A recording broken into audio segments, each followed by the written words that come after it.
Okay, looks like we are live. I had everything ready, so I thought I'd go ahead and get the party started. I didn't get a sit-in today before. I was hoping to do an hour-long sit, but I did get my coffee made, so that's good. And I actually bought myself a little toy. I got a really nice coffee grinder because Larissa decided to buy a French press, and the grinder we were using is a hand grinder, and it would have been really challenging to constantly have to change the grind setter on the hand grinder. So I had been wanting this grinder for years, so I went ahead and bought it. And I'll tell you, the thing that makes the biggest difference in a cup of coffee is for sure the grinder. Anyways, looks like we have a couple people on already. Larissa hopped on. I don't know if she still is, but she hopped on and told me my sound's good today. Not the robot voice, which when I played it back, it looks like the robot voice was actually from my earpiece. The second I took it out, it went away. So I've got to figure out how to use this software and get it to work with my earpiece, because otherwise I'm picking up a ton of background noise. But anyways, I got some amazing feedback from my grandmom, who I think is on. Grandmom, if you're on a computer, there's a live chat. You can say hello, or give me any commentary while I'm talking, if you'd like. But I'm enjoying doing these other times other than the morning times, but I am trying to stick consistent with the 9 a.m. I just woke up feeling terrible this morning. Super low energy. So I wanted to read a couple excerpts that I thought were really helpful to get some feedback from my grandmom, and kind of go from there for the beginning of this before I draw. She gave an amazing Richard Rohr quote, who we both love, me and my grandmom, on the topic of shadow work. Richard talks about it a lot, so if you are a Christian and enjoy Christianity and Christian-based teachings, especially with more of a mystical kind of bent, Rohr is an amazing place to source all of that. Has some insane books that they're definitely written more on an academic end, but it's good stuff. So he says, whenever we do not love, we are at that moment unconscious. If we consistently choose to defend our imagined state of separateness, then spiritually speaking, we are unconscious, or in religious language, in sin. As has often been said, unless we make the unconscious conscious, it will direct our life, and we will think of it as fate. So that was a good little Rohr blurb on shadow work, bringing the unconscious into a place of consciousness, and understanding that through the lens of sin, which is an idea that can take on all kinds of interesting forms within Christianity. So really beautiful stuff. And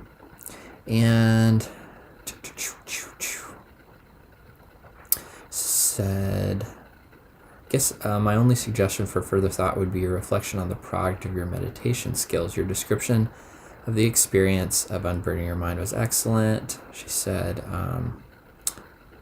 let's see.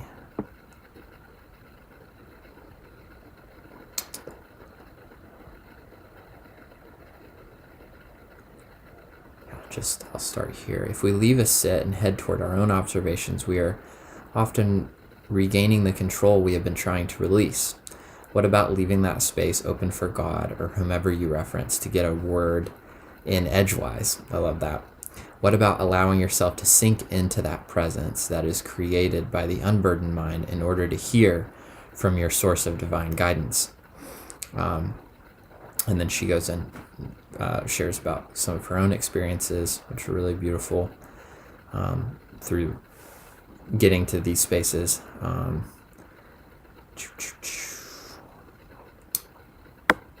And I also wanted to share this, that a spiritual director had shared with her. He said, by maintaining control, you are limiting yourself to the size you perceive. You are bigger than that. There is a dimension you have not yet seen. And she said, I believe twice I heard you say that meditation enhances your ability to examine and observe. I see those actions as different from listening. So that was the portion, that end point where she was giving that kind of commentary, was so helpful for me to, one, reflect back on my meditation practice and kind of sit with the question, in what areas of my practice do I see myself maintaining a sense of control, but also realize that a lot of the language I think I used in communicating about that didn't do justice to my perspective of seeing my shadows in the space of my sit, and did make it seem like my practice is more through my own efforts, like the product of my own efforts are what bring a sense of clarity and seeing, which I guess on a certain level are, but they're also not. So I wanted to clear that up a little bit, and go into a little more detail on what happens when I sit, what my experience has been, and what my kind of goal and aim is. And I love this idea that she shared of, when we get into places where we take over control, we actually become smaller versions of ourselves. And when we are able to move into places where we're able to release and open and let go, we become bigger. Our capacity for who we are and how we're able to show up just gets so much bigger. So Grandma, thank you for that. There was a whole lot more that she gave that was super helpful, but those were the points I wanted to zero in on for the beginning. And the first thing is, when I go to sit, there is usually no goal to see things clearly. That's not why I sit. At this point in my sitting practice, I think there's an internal intuitive sense that when I go to sit, it's good for me. And there's a faith I have in that practice that it will bring me into those more open, broad, expansive spaces. But if there's any kind of intent behind my sit, it's to cultivate these kind of internal spaces to allow me to have access to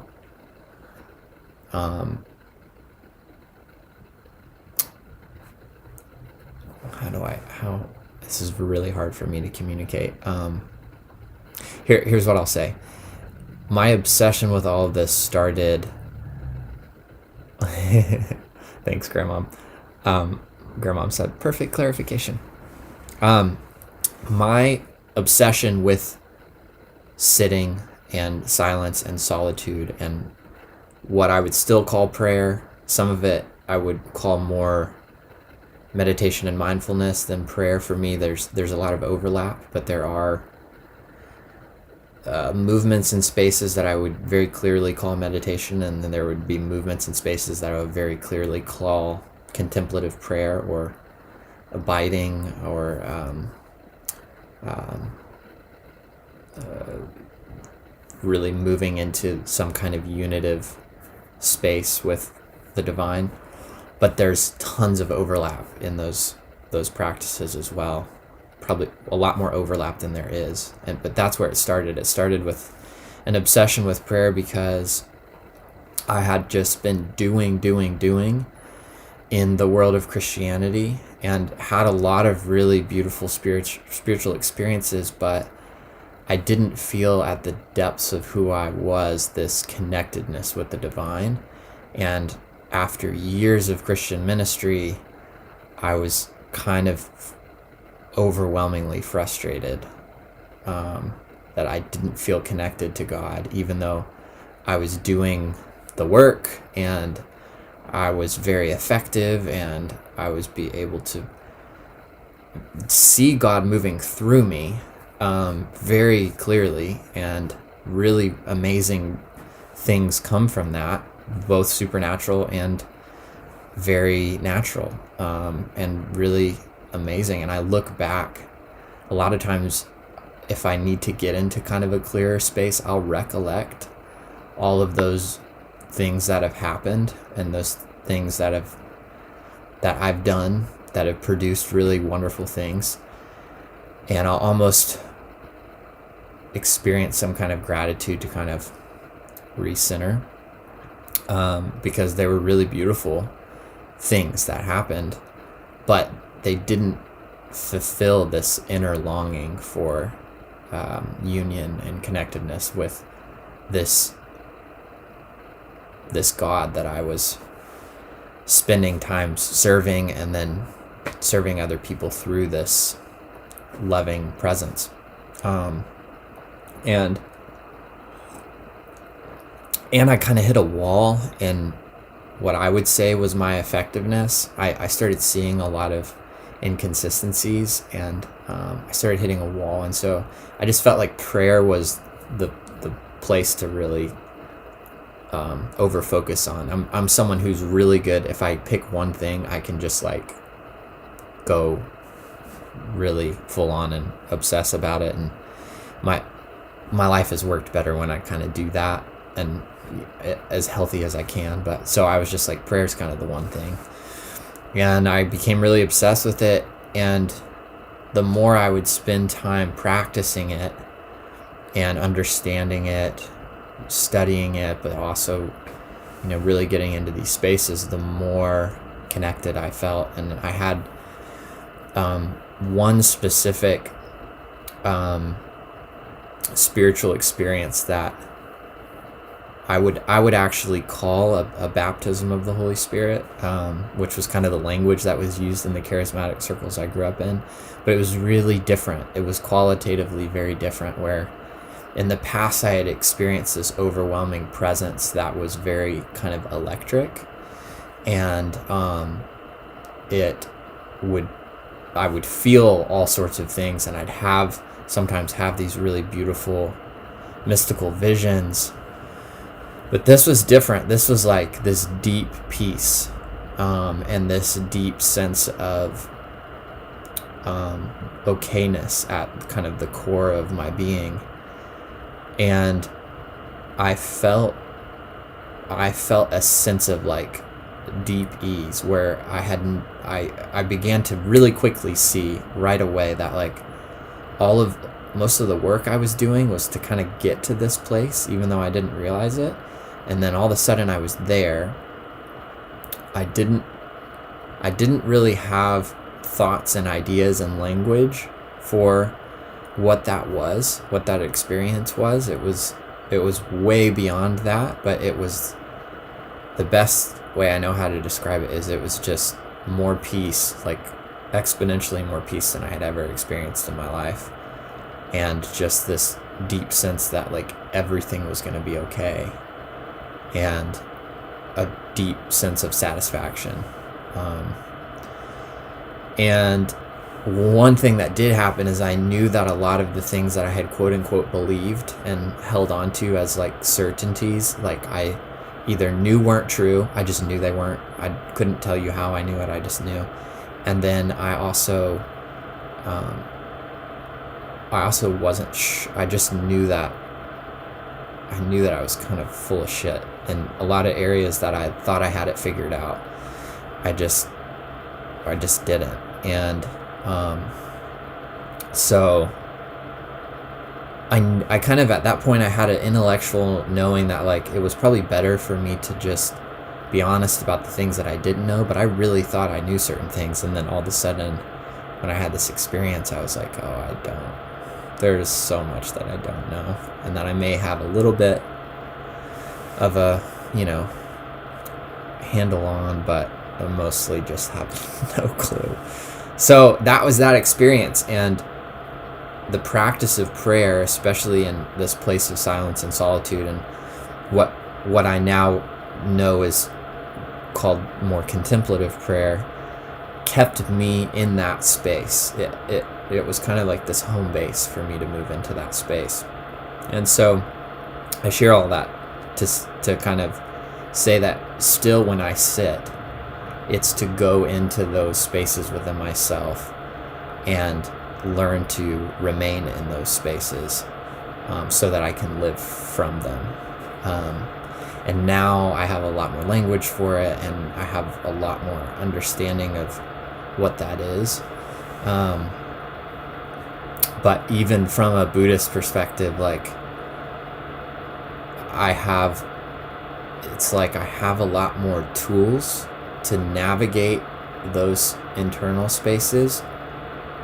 And I have a lot more clear, like I have a clear path of like what I'm doing and how it's all interconnected. But still at the end of the day, the deepest intention for me sitting is to kind of come home, internally. And for me now, home is not a physical space, but it's actually an internal experience. And so that's why I sit. Now there are external reasons why I sit that I've learned in the sitting process, that like X, Y, and Z kind of happen, which is why I said it's kind of hard for me to talk about shadow work outside of my mindfulness practice or my sitting practice or my contemplative prayer practices, because that's the space that I do the work. And the actual experience isn't, I'm not the one with the idea to do the work. Like there's not a conscious thought when I go to sit that's thinking, okay, I'm really like unclear about X, Y, and Z, and I have these different things that I want to like gain insight and understanding on, so I'm going to get to this clear space and then focus on them. That's never how the clarity comes.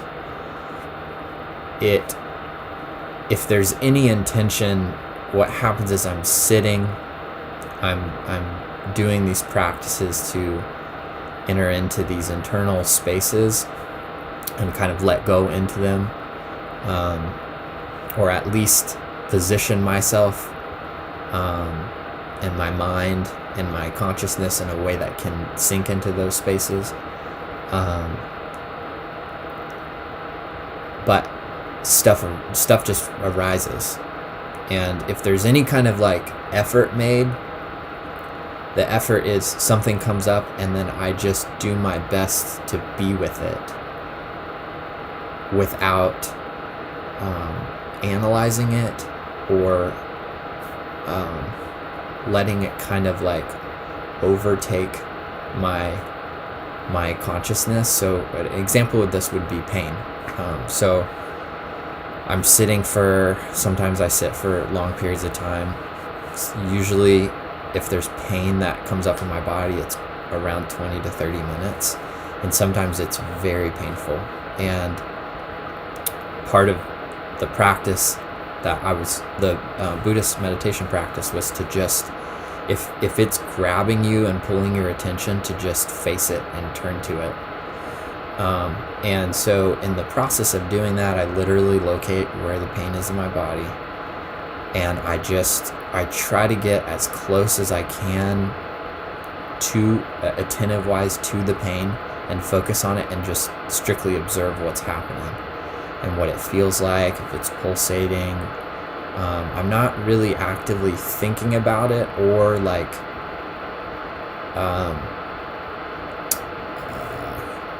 identifying with it, I guess. It's just something that's happening to me that I'm observing, and I'm observing the pain. And the longer I choose to just kind of gaze at it and observe it, the more that I just naturally know about it. And the more I'm able to understand it from a direct kind of experience instead of all of these mental ideas that I've created about my pain. And then other stuff that will happen is then I realize that I've been creating all these stories about my pain, and I've been over-identifying my pain, and I see the ways that I do that, and that's part of the observation as well. So that's kind of how that gets heightened. But a lot of times the growth in seeing shadows or just seeing parts of myself that I hadn't been able to see, they don't come even with my observation in the moment. It just comes, and it comes a lot more effectively when I am in a posture of listening, like Grandma was talking about, and I'm in this really relaxed, aware place, and I'm experiencing this quality of love, this quality of mental ease. I'm not chasing these thoughts that are happening. When I get into that space and I'm just with what's happening and kind of listening deeply to what's happening, that's when it comes. And it is more of a sensation of it coming to me, not me going out and getting it. That's been my experience anyways. So wanted to clarify that. I know I spent a good bit of time doing that, but it felt like something fun to talk about, and I like getting the feedback and then responding to it at the beginning of the next video. It feels kind of in line with why I'm doing this in the first place. So anyways, that's that. I forgot to explain what I'm doing, but I'll just explain it why I'm doing it real quick. I have a lot of friends and family that have given me topics. If you haven't given me a topic, shoot me one that you'd like for me to talk about. I've put a bunch of names in a hat, and I just draw a name out, one name every time, and pick one of the topics that they sent me. So a lot of people just sent me one, and talk about it. So I got JM's name, John Mark. John Mark is super busy right now, transitioning his life in New York City. We all know the craziness of what's going on in New York City, and so I doubt he's watching, but I'll send this to him, and I'm sure he'll eventually watch it. If you don't know John Mark, you should get to know John Mark. He's one of the most inspirational, compassionate people I've ever met. Let's see what he sent me. He also sent me a few, so I'm going to put his name back in here. But let's see what the first one was. Anger. Number one was anger. Oof. this is a really relevant topic for me. I guess the first thing I want to say about anger is that up until very recently, I would say in the last 3 months when I've been able to slow down, I spent my whole life, well, most of my life, bottling up my anger, especially. A lot of emotions, but especially anger. I had some really intense rage problems when I was really young, and so I developed an inner capacity to disconnect from myself whenever I would experience intense feelings of anger, and wait until it was safe to kind of like process through all of that. So I just have a lot of unresolved anger that I've gotten really good at either letting go of or just disassociating in order to not get to a place where I am not an enjoyable person to be around.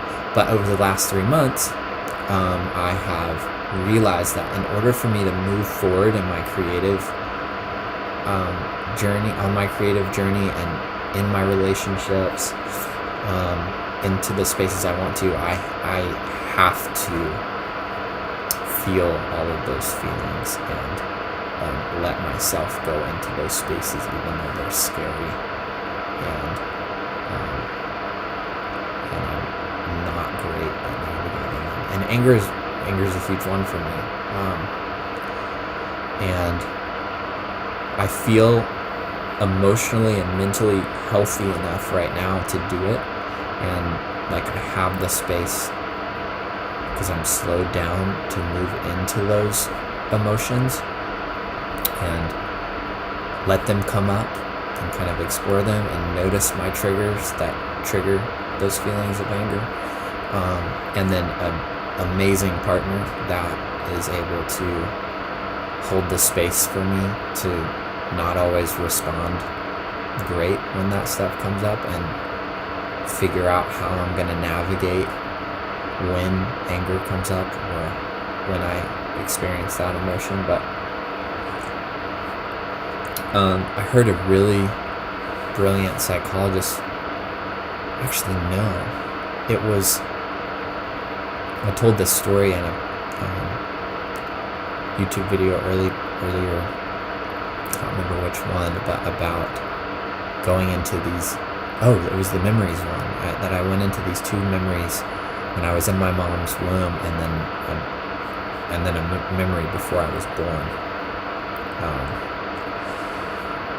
And that lady explained to me when we were working through these memories of the first, really the reason why we were in the memories in the womb was those were the first 2 moments that I had disassociated, and I was feeling a lot of feelings that were too much for my little brain and soul to handle, so I just popped and I would leave my body. And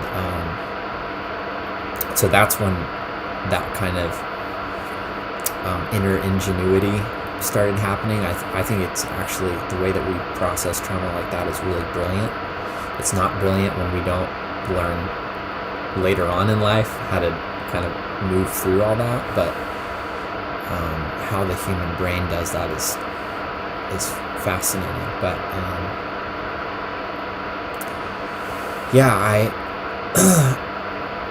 I was moving through all of that stuff, and she said, do you understand that anger and those feelings of rage are actually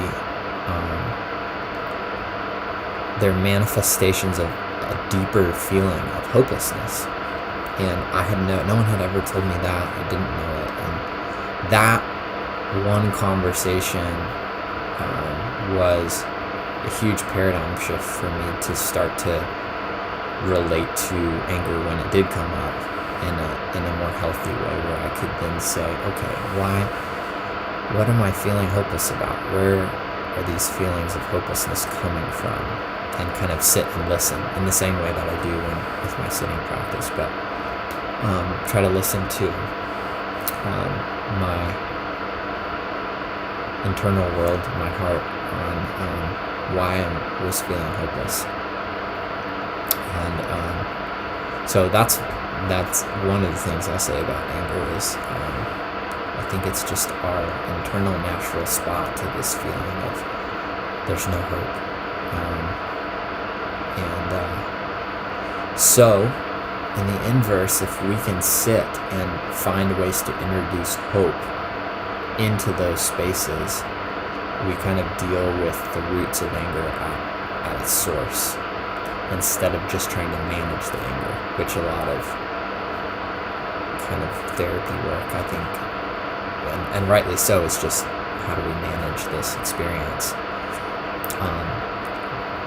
But if we can get to the core and say, like, well, how do I introduce hope into the parts of myself that feel hopeless, we can have a really sustained transformational experience. And I'm just scratching the surface and speaking very simply about a whole world of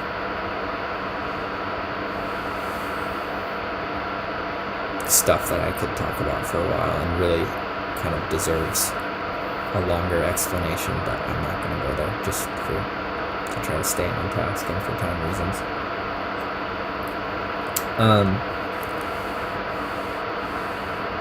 I think it's an important emotion.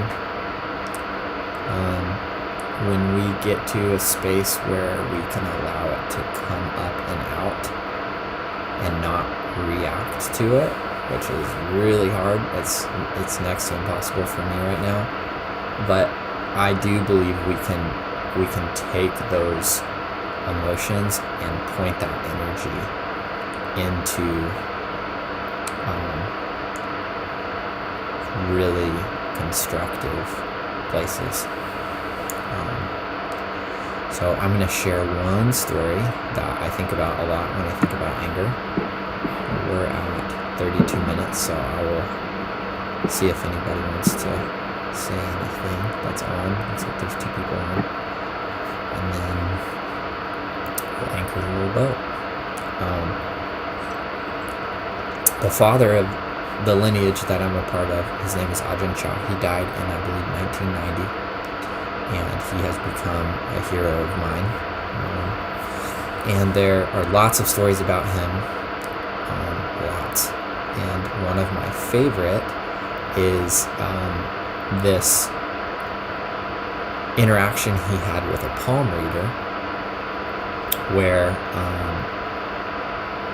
he's this, especially in Thailand, he's this revered monk. He had, I think, the whatever the royalties in Thailand showed up to his funeral, and there were millions of people that came for his funeral. So he's just seen as this very loving, generous, big presence, wise person. It's really loud background, harder to hear you. I will try to get a little closer. This is why I need to get the headphone working. I bet you won't know why. Hold on 1 second. I'm gonna try something.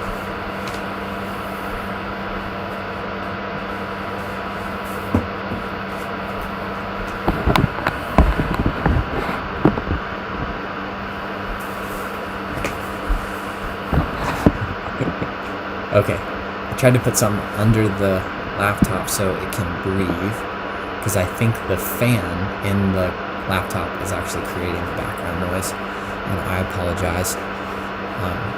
I will get it fixed before tomorrow and figure out how to get back in my ears. Thanks for letting me know, Mom. Hopefully the fans will not blow as hard and you won't have that background noise, but I apologize. So he has this interaction with this palm reader. He's just has this beautiful presence, even more than most monks. And this palm reader's reading his palm and is really confused. And he's basically responding, what's going on? And the palm reader's like, this doesn't make any sense. Like, it seems like you have this really insane anger. Like, you have all of this anger and rage based on the reading. And he just nods his head. And apparently this was an emotion that Ajahn Chah was very he was very used to. There was constantly this feeling of anger that was present in his life, but he had learned how to manage it and point it in directions that were skillful and wholesome, and ultimately led to practicing in ways that were kind of the opposite of what happens when we normally react from a place of anger.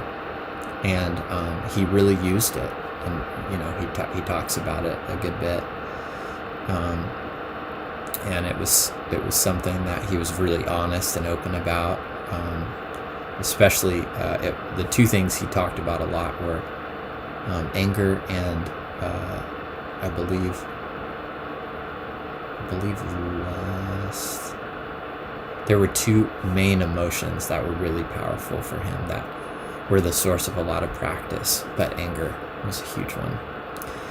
And so that's been a really powerful story for me in realizing that I don't have to identify with these really powerful emotions, but the more I learn how to skillfully allow them to come up and be with them, the more I can actually use them to develop really beautiful qualities within myself, and then hopefully come out. So I will leave the topic of anger with that. I'd say a whole lot more, but I'm going to try to practice keeping these at least a little bit shorter. And yeah, mom or grandmom or whoever else is on. Looks like there's one other person on. If y'all want to either text me or respond in the live chat with any feedback or comments, please do. Otherwise, I'm just going to enjoy my coffee for a minute.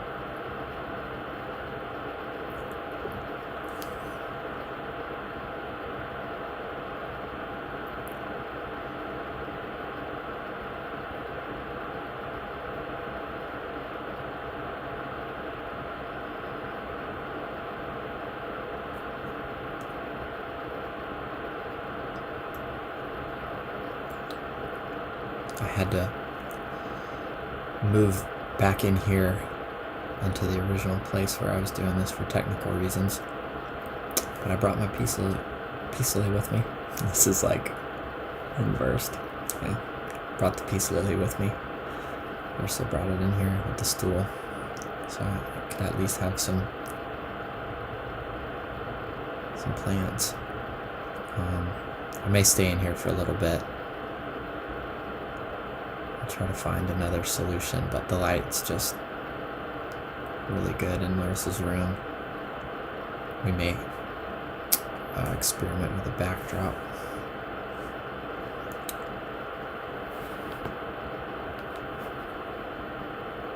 Sorry about the background noise.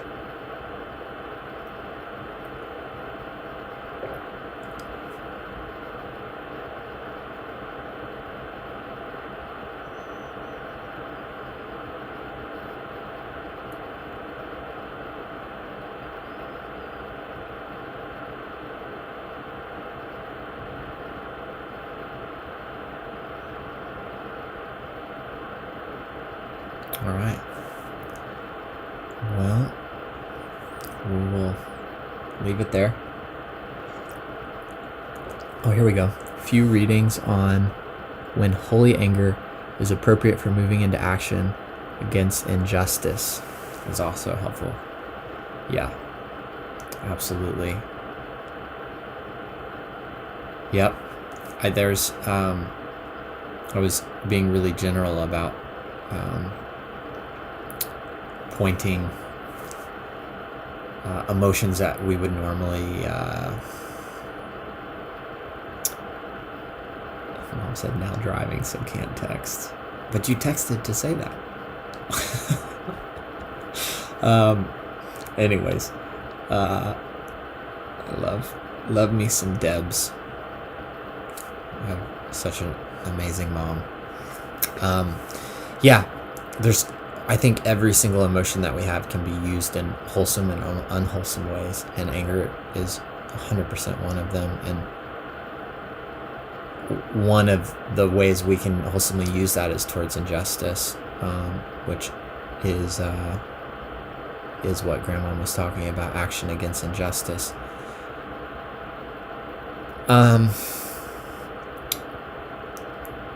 The challenge that I've encountered in this space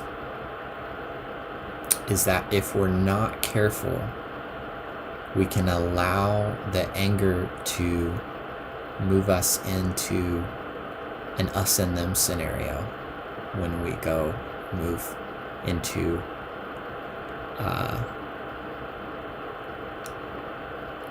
topics of justice. And we create bad guys and victims, and we find our scapegoats, and it's really, I think it's very, very challenging. And I think you can see it if you just pause a little bit and like move back from what's happening in the world right now. It's so easy to see who, depending on our kind of vantage point, who the scapegoats are and who the bad guys are and who the enemies are. And there's this beautiful song, and they say over and over, when I look into the eyes of my enemies, I see my brother. And I think that's true when we really get face to face with our enemies and we understand them and we approach with compassion and understanding. We realize that they're our brothers and they're our sisters. And once we get to that space, I think the anger becomes not against the people, but against the systems and the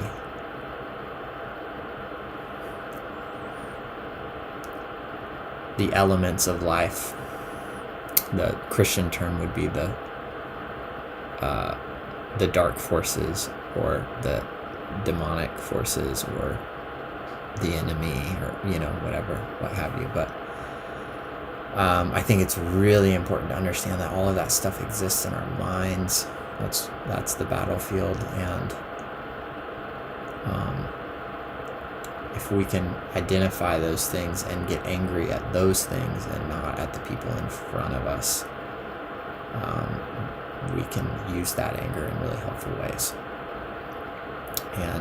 And that is, I think, the deepest challenge for people that are involved in social work and injustice.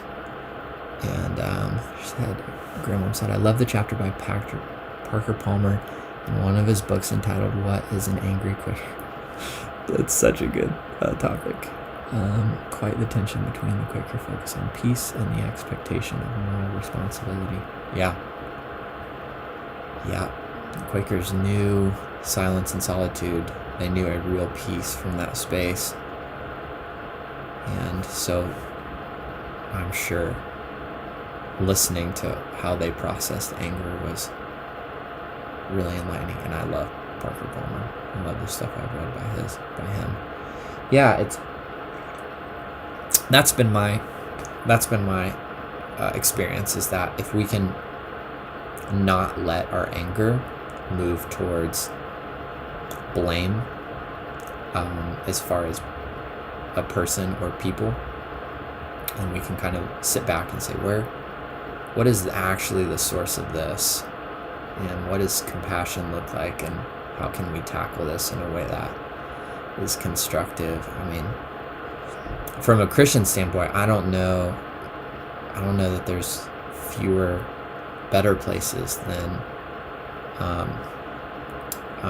St. Francis, where he just kind of went out and practiced the elements that he believed were going to bring justice and peace and goodness. And he didn't really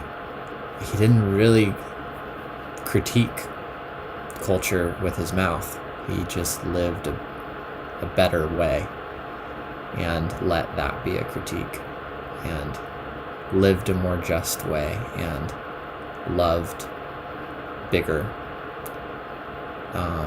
even to the point of loving the cosmos and loving the plants and the animals and all of it. He had a really expansive understanding of love and presence.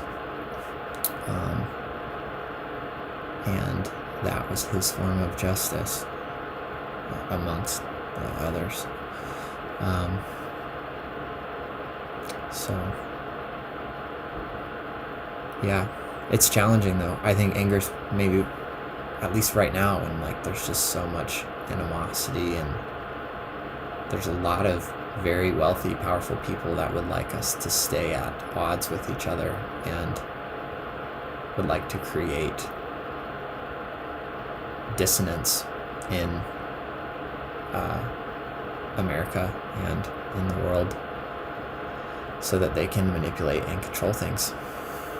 And because if we can listen to each other and work together, we can maybe start to see things that we couldn't see and not be as easily manipulated.